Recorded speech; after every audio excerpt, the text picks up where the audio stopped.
Greetings, Guardians, my name is Bife here.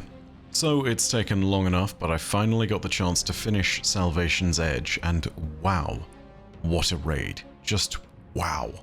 Now, this video today is scripted, but I did let myself flow onto a bunch of different tangents as I was writing it because, well, this is all meant to be about my thoughts, and the entire process of this video meant that I needed to be able to explore everything a whole lot more. So it is a little bit more rambly, particularly towards the end. That being said, I will soon return to my process of doing usual videos on the raid. Unfortunately, there is probably going to be a while before I finish everything on this because, well, there's a bunch of stuff where I'm missing the full context. In particular, we've not been able to unlock all of the lore from the raid via the lore books, but I will get there, I promise. This is a pretty big video for a first impressions kind of thing, and I don't really think first impressions is really the right term for it. Maybe overview. I don't know. We'll see what happens when it comes to the thumbnail and title. But I wanted to give everyone a proper look at the raid, and from where I see it right now, it is mostly pretty spectacular. But there is one absolutely glaring thing that I need to talk about at the end. So, before we progress, a few things. 1. I'm going to talk about things encounter by encounter before talking about other more specific stuff like the environment, the lore book, voice acting, etc. 2. There will be spoilers. Duh, go play the damn raid already or watch someone else play through it. Stop. Why are you watching this? 3. I'm going to talk about some things that have me pretty concerned at the moment because as marvelous as this raid is, as incredible as the experience of fighting the witnesses, I am stunned at some of the opportunities that Bungie has missed on the lore front of things. So I'm sorry that this is not universal praise. Do not take that to mean that the combat experience of the raid is not good, because it is excellent. Do not take that to mean that the environment artists did not do an excellent job, because they absolutely did. Do not take that to mean that the raid loot is bad either, because some of this raid loot kicks ass. But that being said, there is a massive thing that has been missed with all of this, and I'm going to talk about it at the very end. So, with that being said, let's talk about Salvation's Edge, and starting with Encounter 1 and the entrance. As you load in and approach the raid, I think this is unironically the perfect entrance cinematic for what this raid is. You've seen the monolith this whole time ahead of you in the Pale Heart. It is the looming fortress, the dark castle, the literal heart of darkness. So the first shot of everything isn't actually of you, it's of the monolith, and that's appropriate.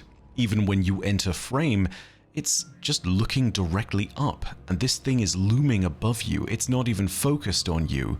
You just happen to be there. This all alludes to one of the most absolutely wild things about the monolith, which I'm going to spoil for you all now, straight from Encounter 5. The monolith is the witness. Okay, so hold your horses with me because I know that sounds unbelievably stupid, but literally, wait for me to show you this. We're skipping ahead all the way to Encounter 5. If you look at the witness, you'll notice that it doesn't really have feet or a determined endpoint, and if you keep looking straight down, you will actually see that it goes on as a continuous torso forever. If you go back down, continuing through the transition of Encounter 4 to Encounter 5, you'll see that that large torso is actually something that originates from the monolith, and it goes all the way back down. The witness is the whole damn thing. This whole structure is the witness. Essentially, the witness itself, the body that we face in Encounter 5, is nothing more than the head of a termite queen, and that makes our climb through the monolith even crazier because it shows that all the stuff we see in this raid is the interior of the witness, the pure calcification of its own mind and its own beliefs. This makes that opening shot from the raid even crazier because, yeah, you are looking at the witness. The focus from the beginning is on your final enemy, the final foe that you will face off against in the Light and Dark saga, and it's the size of a mountain. It's so large you can't even identify that it's your foe. This is only possible because of the properties of the Traveler. It's had light and darkness merged within it, and the witness has crafted itself and the landscape around it to become something almost unassailable at the core of the Pale Heart of the Traveler. This is the result of the 18 months or so it got to spend time working here, uninterrupted. It has literally turned itself into a part of the landscape through the manipulation of the light and dark. When we get to Excision and there's a massive scar of light breaking out of the monolith to signify our victory, that isn't just because we defeated the Witness, that's because we forced it to separate from the Traveler itself. That was our victory, separating the Witness from the structure where it merged light and dark to make the final shape, breaking it off from where it had essentially become a limpet on the side of the Traveler, breaking the tick from the Traveler's back. It is literally taking away a parasite, and it sounds really silly, but on reflection, for me, this one single detail makes this raid opening cinematic and the transition from the entrance to Encounter 1 unbelievably special.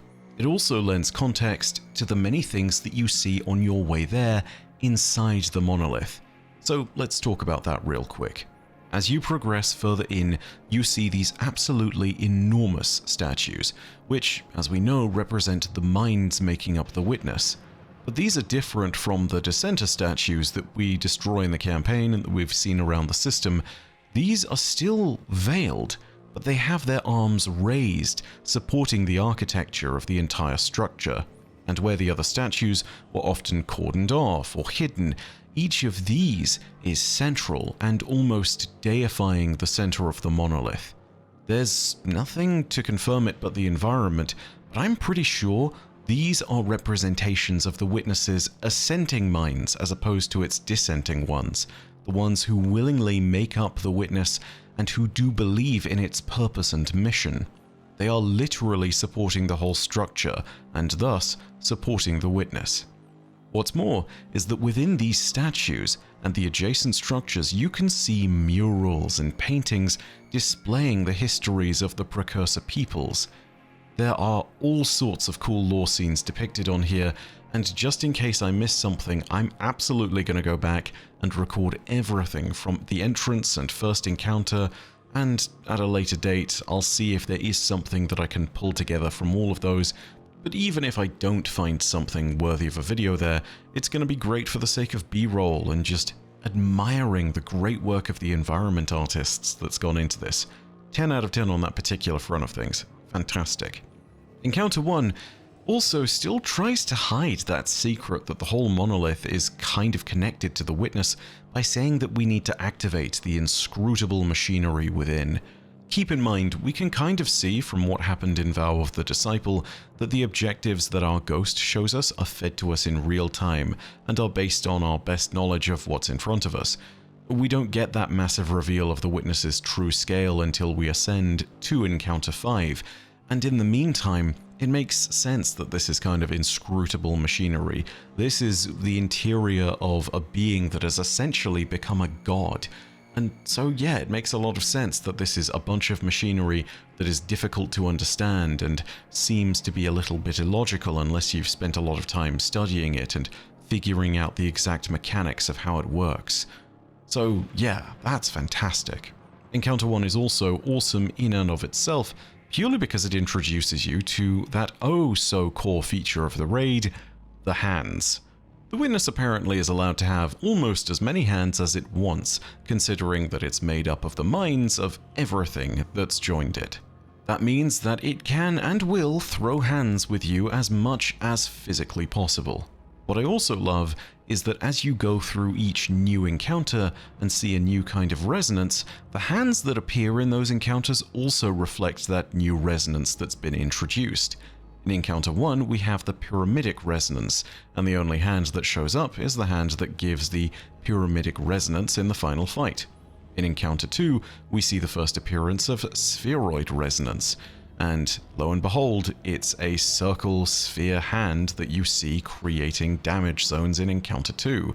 And in Encounter 3, we see hexahedral resonance, and lo and behold, it is indeed also matching the hand that gives you that resonance in the final fight.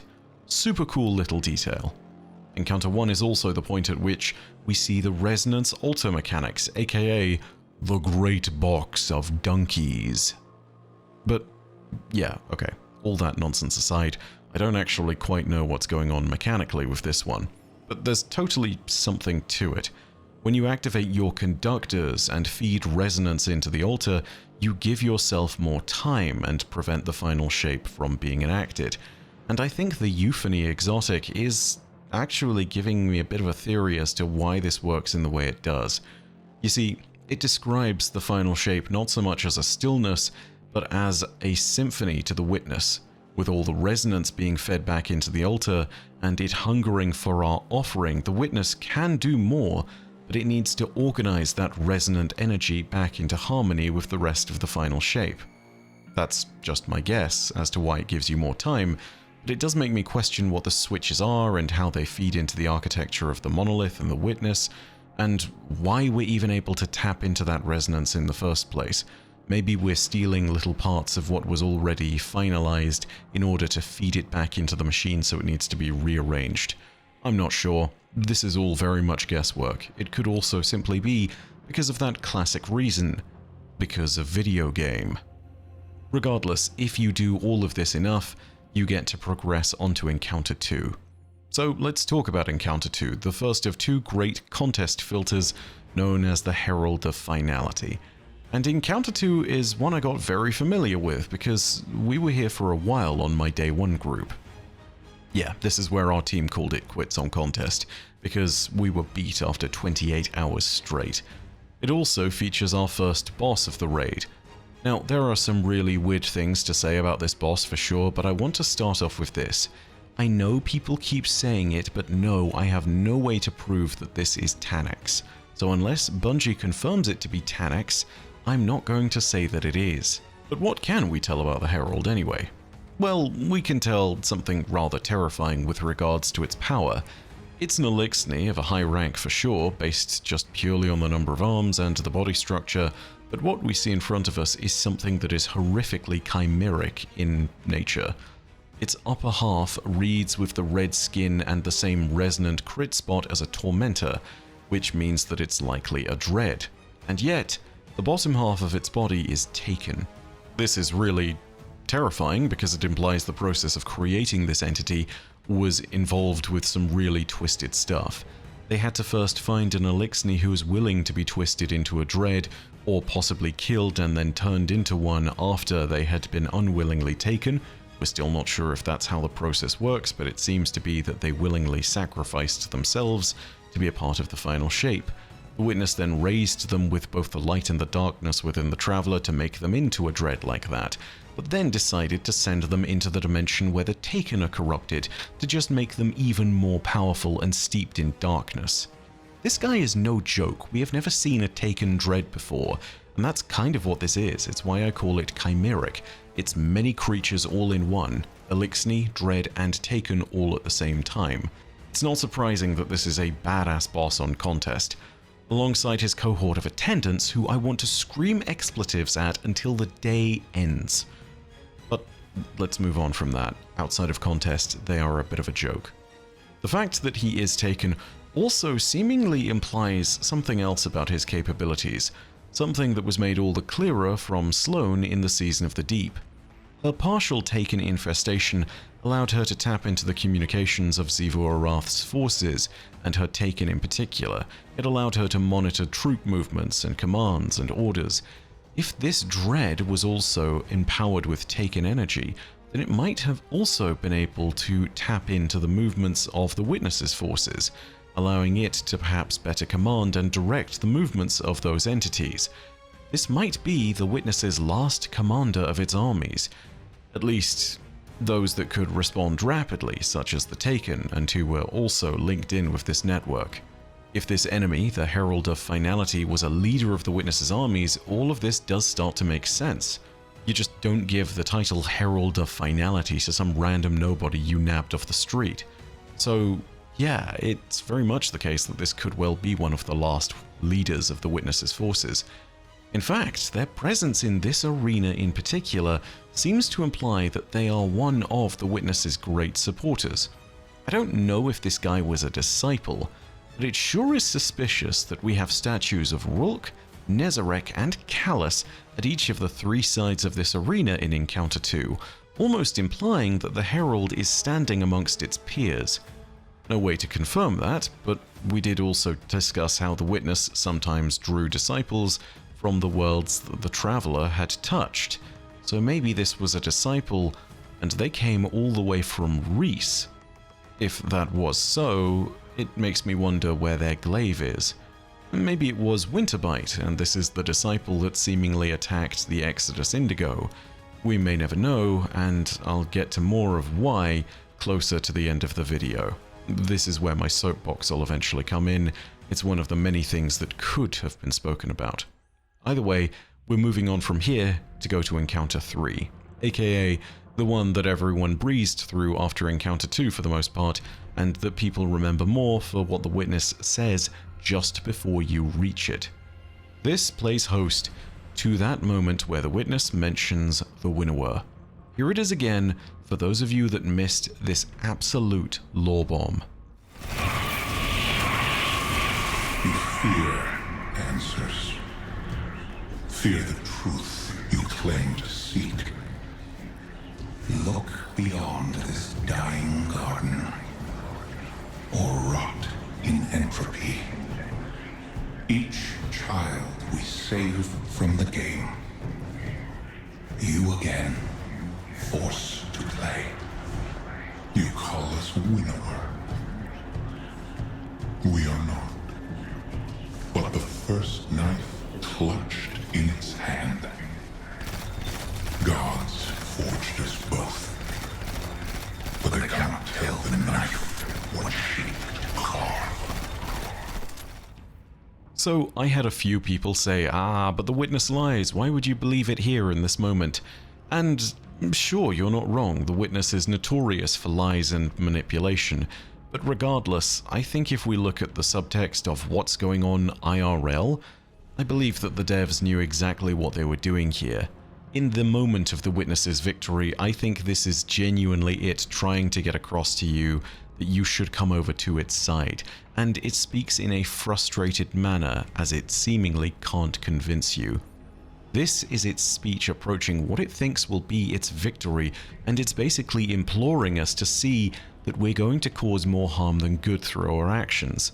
More importantly, in the real-life terms, I don't think the devs would choose to play with fire like this and just jabate us because they can. Implying that this is the case misses the context of what invoking the Winnower's name would do, and the devs have shown that they're already well aware of the fact that the Winnower is a topic that lore nerds like myself and anyone else who caught up on this point would have cared about. To put it really simply, I don't think it makes sense from a human perspective of the writers to sit there and invoke the Winnower's name unless they meant it. Moving on though, this is also the first moment when we start to see the corrupted roots. Roots of what? Well, we'll learn in a bit.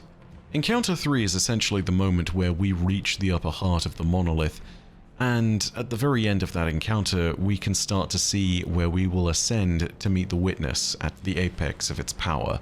The final room of this will also be familiar to people from the opening cutscene of The Final Shape, because yeah, this is where the Witness stands during that cutscene, in the moment when it almost finalized Earth, and where the Traveler fought back. That means that the blue goop beneath us is realistically something akin to the core of the Traveler, and we will travel down into it next, don't you worry. If you saw my Metiodoxia video the other day, you might have an idea of just how sinister this entire point is, but for those of you who missed it, please go watch it. It's really quite something. The stuff beneath your feet is quite possibly the marrow beneath the flesh and bone of the Traveler's core. The Traveler screamed as the Witness did this to it. It is the vulnerable center beneath everything else, and the Witness has corrupted it with so much darkness that it doesn't even look like light anymore. That's something that we can even see as we go into Encounter 4, Verity, which I think has to be my favorite encounter mechanically, aesthetically, and from a lore perspective. Encounter 4 is just genius, and I know it was the second of two great filters on contest mode that stopped people in the raid, but I think if you look at it from a lore perspective, It's about as perfect a distillation as you can get of our fight against the Witness and everything that it stands for. As we drop down into Encounter 4, we can see that we're inside the corrupted Tree of Silver Wings inspired structure from before. But this structure is different, possibly the heart of Silver Wings as opposed to the tree. I've had people suggest that the division of the room even attempts to pay homage to the 4 chambers of a real heart, both in design, in terms of the overall room, and with how it splits players into 4 different groups, each with their own chamber. Regardless, it seems clear that this is currently a place of light, but at the edges of our screen, you can see what's really going on. The corruption is always at the edges of our screen, and if you die, as is part of the mechanics of the encounter, when you're momentarily closer to your ghost and closer to being one with the light and the Traveler itself, you can see the true nature of the room. It is a festering place full of corruption. I don't know it to be the case, but here I think the Witness has gone as far as to actively create a massive illusion for the whole of your fire team. Not an illusion as if to say this place doesn't exist, so much as an illusion to try and show the idea that there's nothing wrong with what it's doing with the light. Nah, everything's fine in here. See, you recognize the Tree of Silver Wings. This is all normal, business as usual. It doesn't want us to see its work. What is its work, by the way? Well, to see that, you need to take a look at your part in this encounter, and it's here that we need to mention the statues and the shapes. You can see you and your fire team in front of you, and this is where all of that mechanical complexity really came in to set players back on day 1. But let me tell you, if you understand what I think the interpretation of the lore is for this encounter, it is brilliant. It is a perfect distillation of the idea of the final shape. You may have noticed that when you enter, your whole team has a set of statues, 1 each. Each statue reflects a member of your team, and up at the front, half of the team gets another statue of themselves. They are holding a shape. A 3D object if you're on the outside team from where you start, but if you're on the inside Shadow Realm team, you see yourself holding a 2-dimensional shape. The design of this encounter is what makes this so genius. I think the shapes that we're initially holding in the outside room, aka the 3D objects, are meant to represent our fate. As the Witness would put it, our final shape. This is literally our final shape, our place in the Witness's finality. These are the destinies that the Witness has ascribed to each of us as our part in the final shape, and in the process of the Verity encounter, we are seeing that as though the Witness is trying to present this truth to us. This idea that if we follow along and simply accept its vision, everything will be right as we have known it to be before. But in the process of Verity, we are literally changing those shapes so that they have nothing to do with the shape that the Witness initially gives the player in their own separate shadow dimension that they get locked into. Between us giving away our own shapes to our teammates inside that separate dimension, and with our teammates on the outside removing that shape from our own statue's 3D object, we are once again, say it with me, Guardians, making our own fate. Let's put it this way. Let's say that you are Triangle when you go into that room, and the object on the outside, of course, has to have a triangle in it. If you need to escape, you need to remove every object that is a triangle on the outside statue. So you need to turn your particular object into a cylinder as opposed to a cone or a prism. You also need to make a cylinder as the inside player in order to escape that shadow dimension. You are literally removing the Witness's image of what you might be from yourself and choosing to make a fate that has literally nothing to do with its own envisioning of you in the final shape. You are rebuking the Witness's vision as directly as you can, and you are literally rebuking the final shapes by choosing a different shape. It is amazing. It is so literal in terms of the demonstration of the narrative, and yet it makes so much sense when you think of it like that. You want me to be a square Witness? Fine, I'll be a cone. Screw you. It's brilliant. It's so wonderful. And I grant you, that's just my interpretation of the mechanics, but I think it fits so perfectly with the entire thing that when you just sit there and think about it, it can't really be anything else.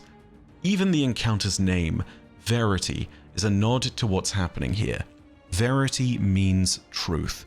The Witness is trying to show us what it thinks the true form of the universe is meant to be, and we are retorting. We are directly saying, no, my truth is what I choose to live. It is amazing just to see that. The mechanics display it perfectly. It's brilliant. I love Verity. 10 out of 10. I wish I could stay here forever. Not literally, but you get my point. And when you solve it all, the core of the Silverwing structure immediately shows its true state. The Witness's illusion is broken, and you can see how defiled the tree's interior really is, how this heart has been broken. I cannot even start to describe how cool this encounter is from a lore perspective, even in just this video. I think I might make a separate video on it. It's genius. Even down to the fact that it uses the shapes mechanically to represent us narratively. Just 10 out of 10. If I go on more about this, I will stay here forever, so I'm just going to stop talking about Verity. When you are done with Encounter 4, you do start to finally ascend to the Zenith, and it's there that you will reach and see the upper reaches of the monolith. It starts to become more and more recognizable as a torso, and eventually you start to see the more and more pronounced sets of hands as you rise up. You can start to see the narrowing point where eventually it forms into the Witness itself. But in order to climb up, you need to use the scattered architecture and also what's remaining of the silver-winged structure that seems like a tree of silver wings that has been rising up within the monolith itself. This is where you can see exactly what the Witness has done to this place, and what it has done to the Traveler by extension. It is withered, it is barren, it is desiccated, it has been defiled, and it is as clear as day here. Again, this is just showing the physical manifestation of what the Witness has done to the Traveler. To see the cruelty of the Witness, watch what it does to those that defy it openly and directly. How it crushed Taj, how it excised and imprisoned its dissenters, the cruelty that it showed to humanity in the collapse, and now here, inside the Traveler, that had the gall to defy it even once or twice. Its cruelty has essentially amounted to it deciding to torture a god to accomplish its goals. This is the most direct representation of the evil of the Witness, and I don't think it properly portrays how horrifying it is, because everyone is focused on the absolutely gorgeous skybox. It's something which is horrifying if you think about it. This is what one being did to a god, and we're about to fight that being. And then you see the Witness itself. It has to be said, the scale of this beast is an awesome thing to see when you enter Encounter 5. And passing through those columns, showing each disciple venerating the Witness, as we get a door marked with the Guardian symbol, it's basically saying, you could have been the greatest disciple of all. You could have been a god amongst the gods. But instead, you have to face me. So with that entrance in mind, and how absolutely mechanically fantastic the rest of the fight is, I actually have to say that when it gets to DPS, it is a hard encounter, but it's also something where I wish there was just a little bit more. Now, don't get me wrong, it is a stellar game experience, and it is a fight worthy of a final boss of a 10-year saga, but I'm sitting here remembering the intricacy of Encounter 4 that we just got to. Getting to DPS is brilliantly done as far as the resonances are concerned, and how you literally wound the Witness's hands and you need to match the resonances back into the Witness. All of that's fantastic, but I wish the DPS phase was more than just shooting a big ugly crit in the Witness's chest.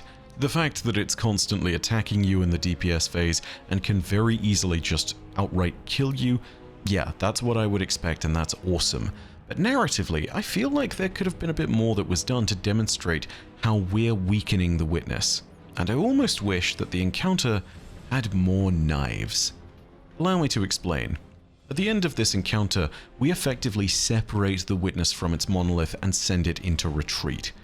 I would absolutely adore the irony of defeating the Witness by cutting it more directly with the resonance that we build up, simply because, I mean, the Witness keeps calling itself the first knife. What could be more ironic? And what could be more perfect than literally showing our mastery over darkness being greater than its own, and our mastery over light being enough to make that victory from a dream into a reality?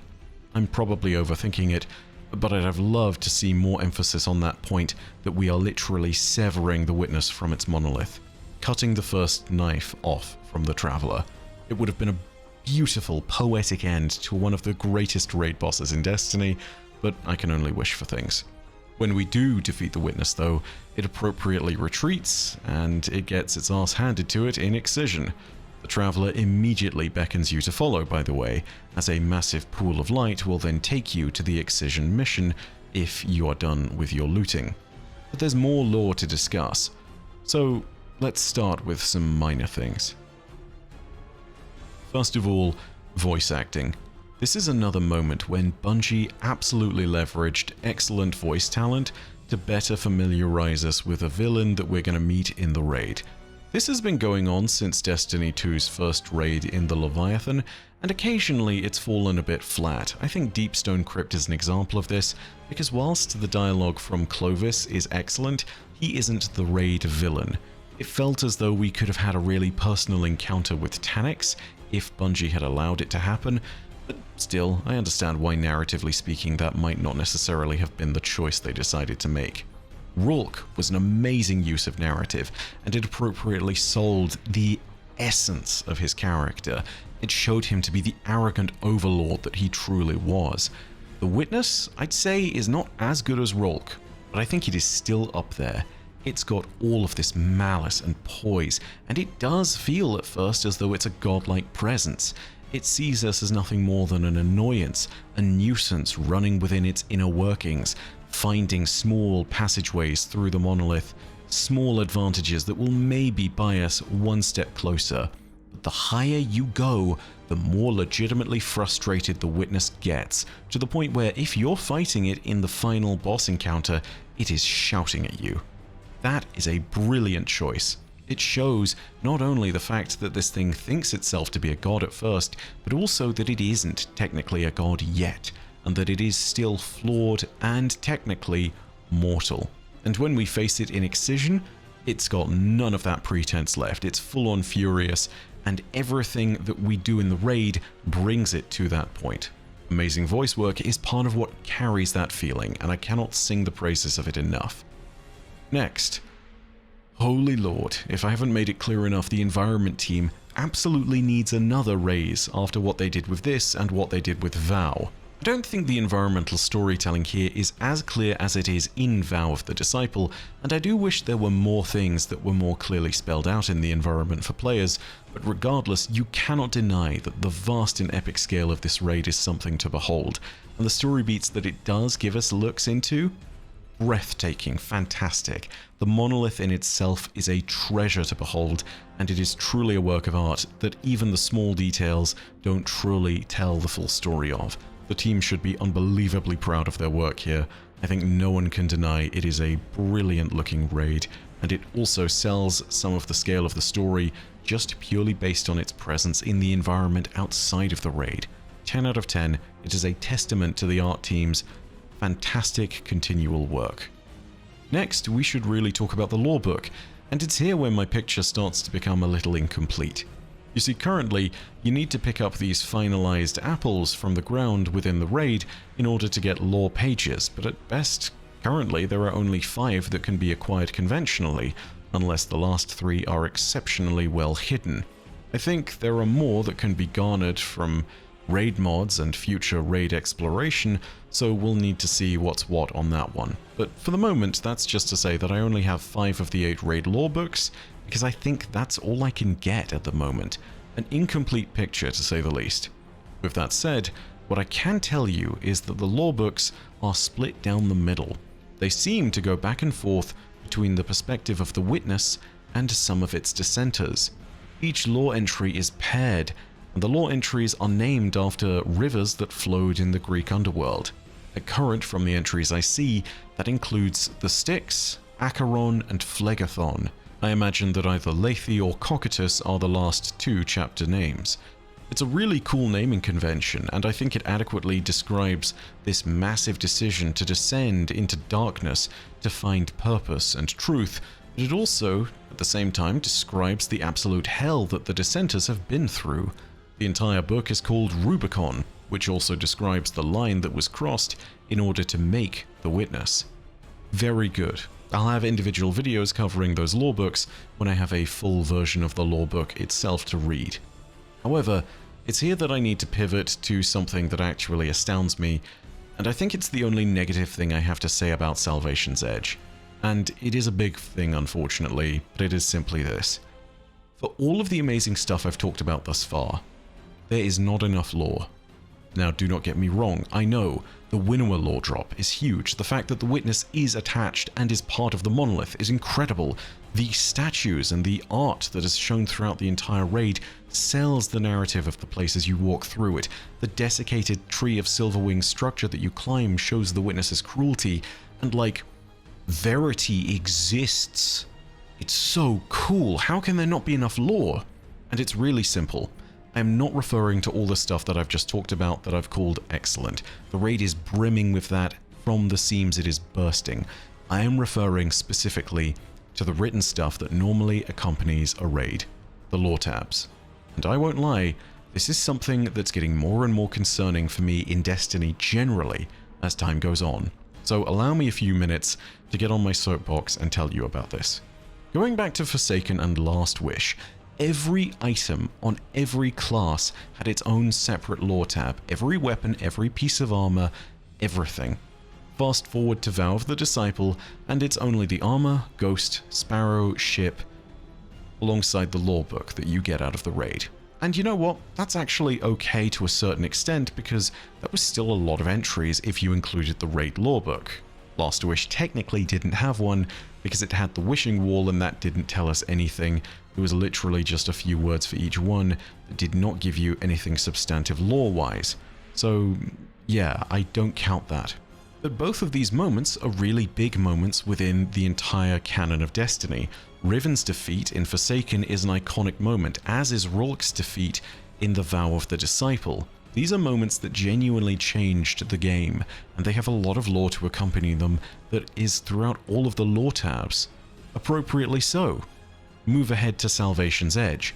We are facing the biggest bad of the entire Destiny universe at current. This is where the universe could have ended. In fact, in every encounter except Verity, the final shape is looming. That is the point at which the universe is over. We do not come back from this. The stakes are as high as they get. The evil that we're facing is the arch nemesis of all of Destiny. And do you know how many lore tabs we get from this raid? 6. The Ghost, the Sparrow, the Bond, the Mark, the Cloak, and the Exotic Weapon. You want to know how many times Last Wish had unique lore tabs? 24 times. And that's excluding lore from other lore books that explicitly tie into Riven's story. You want to know how many times Vow had unique lore tabs? 18 times. And granted, that's also not including Shattered Suns. And I grant, still, I think it's okay, because Shattered Suns was a book unto itself. But this was the witness. This was the moment to answer some massive lore questions about the world of Destiny. This was the last raid of the Light and Dark saga, and we get 6 lore tabs? 3 of them talk about the witness trying to persuade the Vanguard leaders to come to its side. One of them is about our ghost talking to us and reflecting on our journey. Another is the witness just being mad at its dissenters. And Euphony is a weird little mess, and I'll go ahead and make a video on that at some point. I think it's very much literally lost in translation, but regardless, 6 lore tabs compared to over 20 in both Vow's case and Last Wish's case.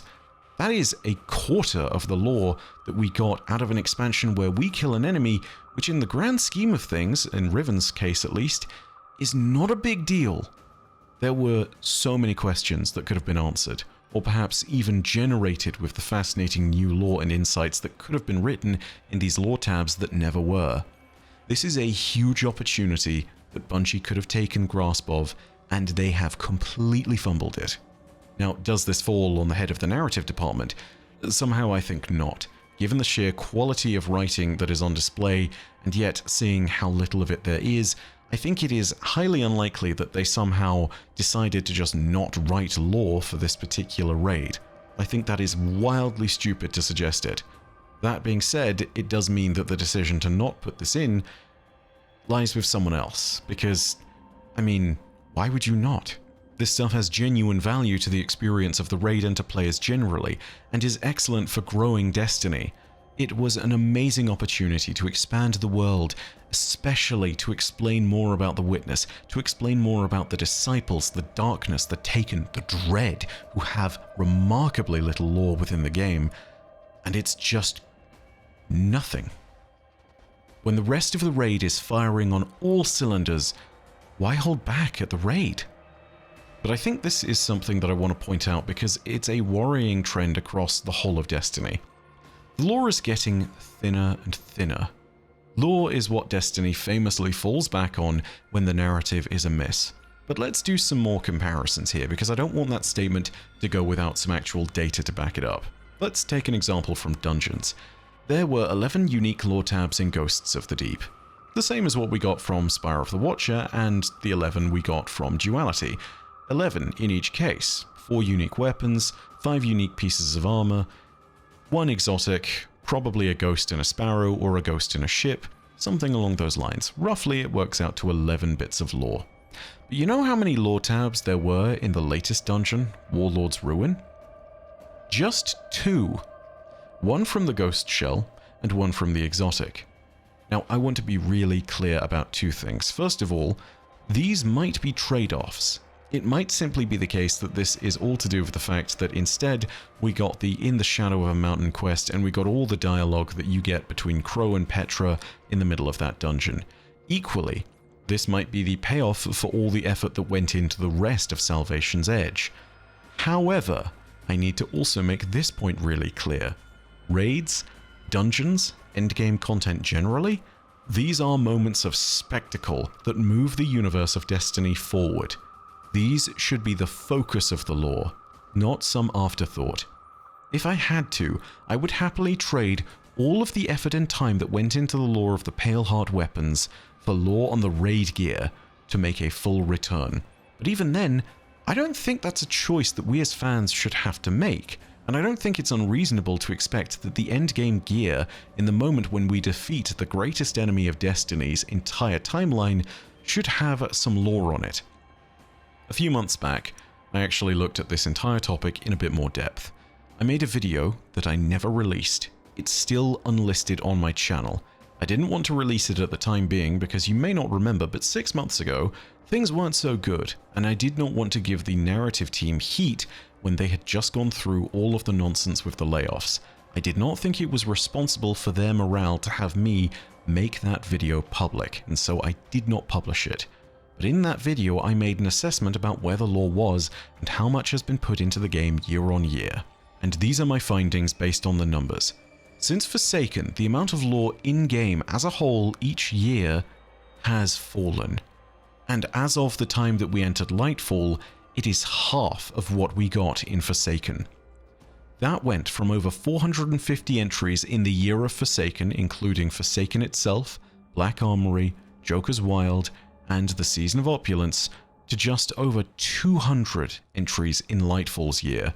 That includes Lightfall itself, Season of the Deep, Season of the Witch, and Season of the Wish. That's across the whole of each year, granted not including the update which came with Into the Light, which had a few lore tabs of its own, but still, the number is pretty damning. I also made sure to go through and make sure that I wasn't including junk entries like the Wishing Wall or repeat entries from any source, so those numbers are a fair comparison of the amount of actual lore in the game without any writing inflation. I also took out special events that wouldn't necessarily be classified as part of any expansion, so you're not going to see any lore from the Dawning or, say, the Festival of the Lost.